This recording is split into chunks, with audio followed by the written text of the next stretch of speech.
गरुड़ पुराण के पिछले अध्यायों में आपने जाना नरक और उसकी भयानक सज़ा के बारे में, लेकिन अब सवाल है कौन कौन से पाप मनुष्य को नरक में ले जाते हैं। भगवान विष्णु ने कहा, हे गरुड़, मनुष्य अपने कर्मों से ही अपना भविष्य बनाता है और कुछ पाप ऐसे होते हैं जो उसे सीधे नरक में ले जाते हैं।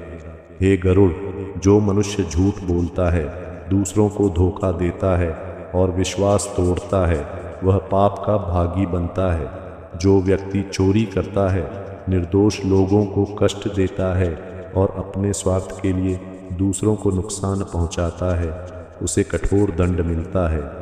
भगवान विष्णु ने बताया, माता पिता का अपमान करना, गुरु का अनादर करना और धर्म का मजाक उड़ाना, ये भी गंभीर पाप हैं।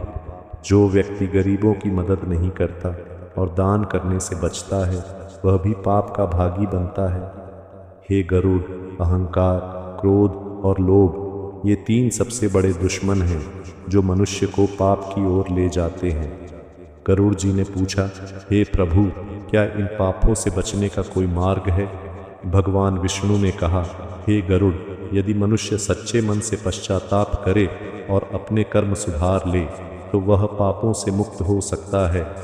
उन्होंने कहा, सत्य, दया और भक्ति ही मनुष्य को सही मार्ग पर ले जाती है। गरुड़ पुराण का यह अध्याय हमें सिखाता है कि पाप से बचना ही सबसे बड़ा धर्म है और अच्छे कर्म ही हमें सुख और शांति देते हैं।